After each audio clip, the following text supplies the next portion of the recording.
എന്താടി ഏയ് ഇരിക്കെ ബഹുമാനൊക്കെ ഓഫീസിൽ മതി. ആര് ബഹുമാനിക്കുന്നു നിന്നെ? ഓ, ഒരു മന്ത്രി. ഞങ്ങൾ കുറെ മന്ത്രിമാരെ ചെറുപ്പം മുതൽ കണ്ടിട്ടുള്ളതാ. അച്ഛൻ മന്ത്രിയായിരുന്നപ്പോ വീട്ടു സാധനങ്ങൾ വാങ്ങുന്ന തൊട്ട് അടുക്കളപ്പണി വരെ ചെയ്യിച്ചിട്ടുണ്ട് നിന്റെ ഈ പോലീസുകാരെ കൊണ്ട്. അല്ല പെങ്ങളെ, അച്ഛനെ ഇങ്ങനെ വഴക്ക് പറയാനായിട്ട് എന്താ ഇവിടെ ഇപ്പൊ ഉണ്ടായേ? അച്ഛൻ ഇപ്പൊ മന്ത്രിയല്ലെന്നും പറഞ്ഞ് അച്ഛന്റെ മെക്കെട്ട് കയറിയണ്ടല്ലോ. ഒരു മകൻ എന്നല്ലേ ഞാൻ സഹിക്കില്ല കേട്ടോ. ഞാൻ നിന്നോടാ പറഞ്ഞത്. നിന്റെ 5-6 പോലീസുകാരെ ചോദിച്ചപ്പോ നീ പവിയെ അപമാനിച്ചില്ലേ? ഓ, റൂട്ട് അങ്ങോട്ടാണോ? എന്നാ നീ ഒന്നോർത്തോ, തുമ്മിയാ തെറിക്കുന്ന മൂക്ക നിന്റെ ഈ മന്ത്രിക്കുപ്പായം. പക്ഷെ പവിയേട്ടൻ എന്നും കാണും ഈ IPS പദവി. എന്റെ പെങ്ങളെ, ഏത് കൊമ്പത്ത് IPS കാരനായാലും ഒരു മന്ത്രിയെ കണ്ടാ ഇങ്ങനെ നിക്കണം. അതാണ് കുഴപ്പം. സംശയം ഉണ്ടെങ്കിൽ AS പെളിയനോട് ചോദിച്ചോ. എന്റെ പവിയളിയാ, പെങ്ങൾക്ക് ഈയിടെയായിട്ട് പൊതുവിജ്ഞാനം വളരെ വളരെ കുറവായിട്ട് വന്നോ? ആ, എവിടെയായിരുന്നു? ഞാൻ നിന്നോട് 2 ചോദിക്കണമെന്ന് വിചാരിച്ചിരിക്കായിരുന്നു. എന്റെ ഭർത്താവ് നിന്നെ സാറേന്ന് വിളിക്കണം അല്ലേടാ? അയ്യയ്യേ, എന്താ അളിയന്മാരൊക്കെ ഇങ്ങനെ കൊച്ചുകുട്ടികളെ പോലെ ചീപ്പാവണേ? ഇതൊക്കെ വീട്ടിൽ വന്ന ഭാര്യമാരോട് പറഞ്ഞ അതിന്റെ മോശം നിങ്ങൾക്കല്ലേ അളിയന്മാരെ? എന്താ AS പെളിയാ? ഞാനൊന്നും പറഞ്ഞിട്ടില്ല. അശ്ശോ, ഇപ്പൊ തന്നെ ഇവിടെ എല്ലാരും മനസ്സിലാക്കില്ല അവിടെയും എന്തൊരു കഥയുണ്ടെന്ന്. അല്ല, എന്റെ പെങ്ങന്മാരാണോ അളിയന്മാരാണോ ഇവിടെ പെണ്ണുങ്ങള്?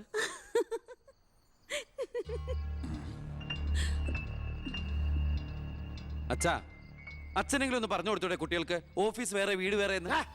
എന്നെ മന്ത്രി കസേരന്ന് എഴുതിപ്പിച്ചു വിട്ട എന്നോട് മിണ്ടാൻ വരണ്ട. ഞാനല്ലോ എഴുന്നേപ്പിച്ചു വിട്ടത്, ജനങ്ങളല്ലേ. അച്ഛൻ ഇനിയെങ്കിലും മനസ്സിലാക്കണം, പൊതുജനം കഴുതയല്ലെന്ന്. അതെങ്ങനെയുണ്ട് അളിയന്മാരെ? എല്ലാരും പോവാണോ? നീ ഉച്ചയ്ക്ക് ഊണ് കഴിക്കാൻ വരുമെന്ന് കരുതി നിനക്ക് ഇഷ്ടപ്പെട്ട പാൽപ്പായസം വരെ ഞാൻ ഉണ്ടാക്കി. അമ്മയ്ക്ക് അറിഞ്ഞൂടെ അമ്മേ മന്ത്രിമാരുടെ തിരക്കൊക്കെ? നീ ഇരിക്കെ. അതെ, ഇവിടെ ഇരുന്നാൽ എനിക്ക് ഇങ്ങോട്ട് ഇറങ്ങൂല്ല അമ്മേ. ഇനി ഞാൻ ഇന്ത്യൻ പ്രധാനമന്ത്രി ആയാലും എനിക്ക് അടുക്കളയിൽ ഇരുന്നാലും ഇറങ്ങും. അതിന്റെ സ്വാദം വേറെ തന്നെയാ. അമ്മ ഇങ്ങോട്ട് വന്നേ. ഇവന്റെ ഒരു കാര്യം. അതെ, ഇവിടെ എല്ലാവരും ചേർന്ന് ഏട്ടനെ പുഴുങ്ങി തിന്നാൻ നോക്കി നിൽക്കായിരുന്നു. എല്ലാം വാല് മടക്കിയത് കണ്ടില്ലേ? കലക്കേട്ട. കലക്കണുണ്ട്. ഈ കഞ്ഞില് പയറും ചമ്മന്തിയൊക്കെ കൂടിയിട്ട് കൈയിട്ട് ഇങ്ങനെ കലക്കി എന്തോ സാധനം അറിയോ? കുറച്ച് വേണം. മീനു, വേറെ കഞ്ഞി വിളിക്കുന്നു. തമാശ അമ്മ. എത്ര നേരം അവിടെ നിന്നെ വിളിച്ചു പോകുന്നു? എന്താടി ചെവിയേട്ടൂടാ നിനക്ക്? നിന്റെ ആങ്ങളെ കൂട്ടാനോ അയാളുടെ പുളിച്ച കോമാളിത്തരം കേട്ട് പൊട്ടിച്ചിരിക്കാനല്ലോ നിനക്ക് നേരം?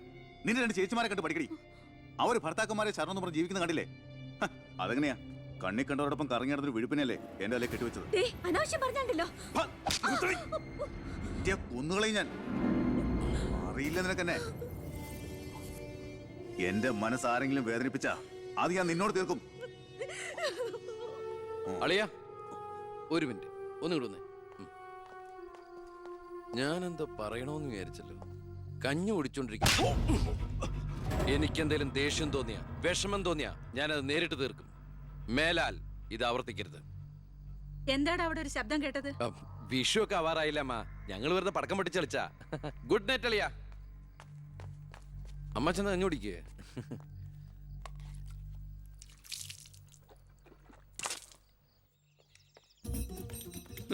പത്രം വായിച്ചില്ലയോ? പുതിയ ആഭ്യന്തരമന്ത്രിയുടെ കൽപ്പന.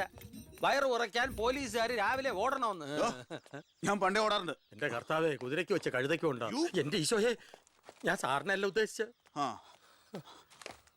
ഓ, നല്ല മസില.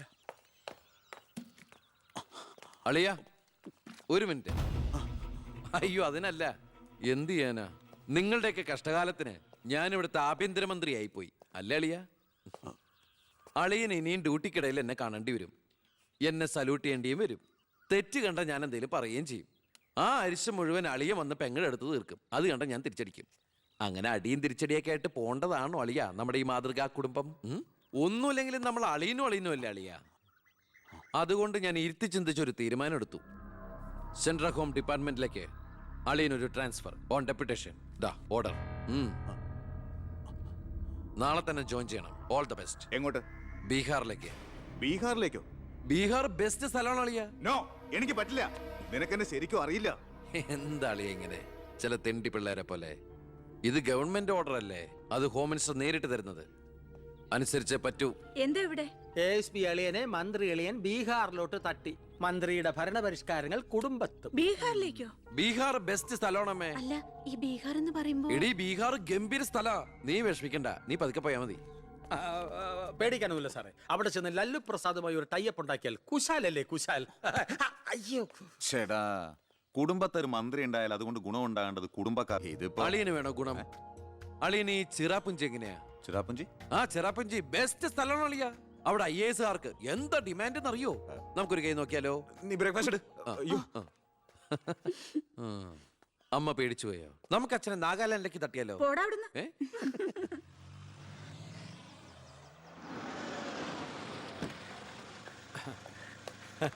നമസ്കാരം. നമസ്കാരം.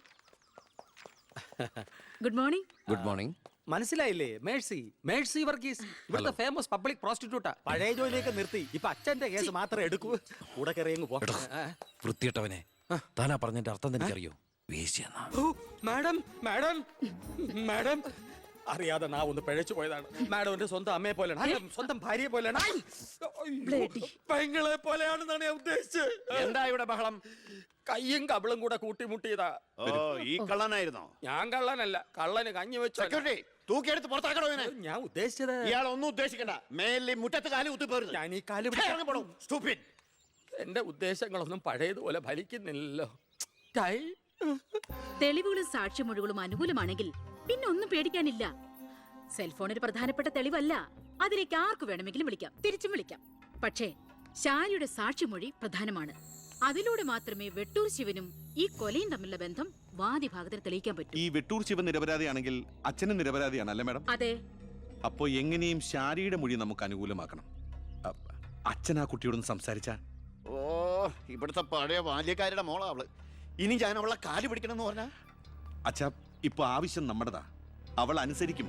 അതിനുള്ള തന്ത്രങ്ങളൊക്കെ അച്ഛൻ അറിഞ്ഞൂടെ? ജാമ്യത്തിറങ്ങിപ്പോയി സർ. അവർക്ക് വേണ്ടി ക്യൂ നിൽക്കുകയാണ് ആവശ്യക്കാർ. ഈ നാട്ടിലെ ഇടത്തരക്കാരും പാവങ്ങളും ഒക്കെ ഗുണ്ടകളെ കൊണ്ട് പൊറുതിമുട്ടിയിരിക്കുകയാണ് സാർ. കഴിഞ്ഞ കുറേ വർഷങ്ങളായി ഇവിടെ നടന്ന 90% കൊലപാതകങ്ങൾക്കും ആത്മഹത്യകൾക്കും പിന്നിൽ ഗുണ്ടകളും അവർക്ക് പുറകിലുള്ള തൽപര കക്ഷികളുമാണെന്ന് നിസ്സംശയം പറയാം സർ. കഴിഞ്ഞ 5 വർഷത്തിനുള്ളിൽ ഇവിടെ ഉണ്ടായിട്ടുള്ള സർവ്വ ഗുണ്ടാവിളയാട്ടങ്ങളുടെയും അക്രമങ്ങളുടെയും സത്യസന്ധമായ കേസ് ഹിസ്റ്ററി എനിക്കുടനെ വേണം, വിത്ത് ഇമ്മീഡിയറ്റ് എഫക്ട്. സാർ, ഈ ഫയലുകളൊക്കെ ഒന്ന് പഠിക്കണം. കഴിഞ്ഞ 5 വർഷത്തിനിടയ്ക്ക് കേരളത്തിലുണ്ടായിട്ടുള്ള ഞെട്ടിക്കുന്ന അക്രമങ്ങളുടെ സത്യസന്ധമായ ഡീറ്റെയിൽസ് ആണിത്.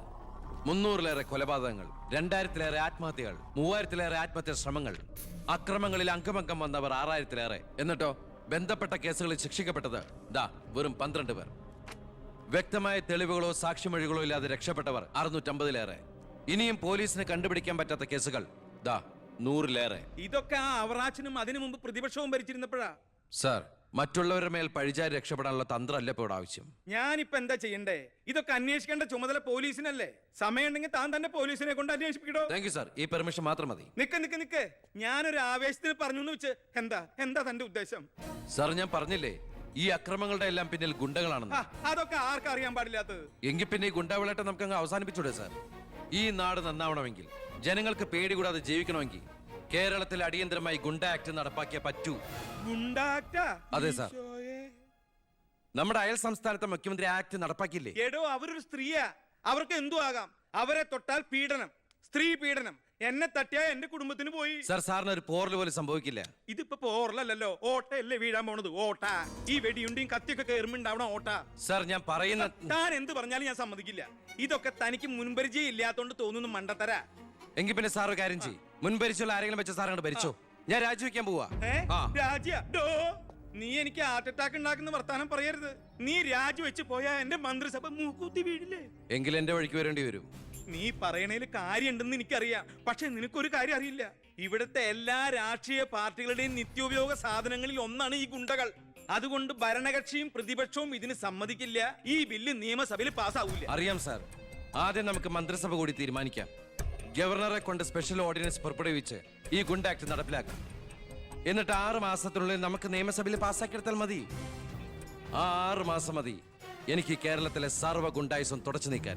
അല്ല, ഈ ഗുണ്ടകളെ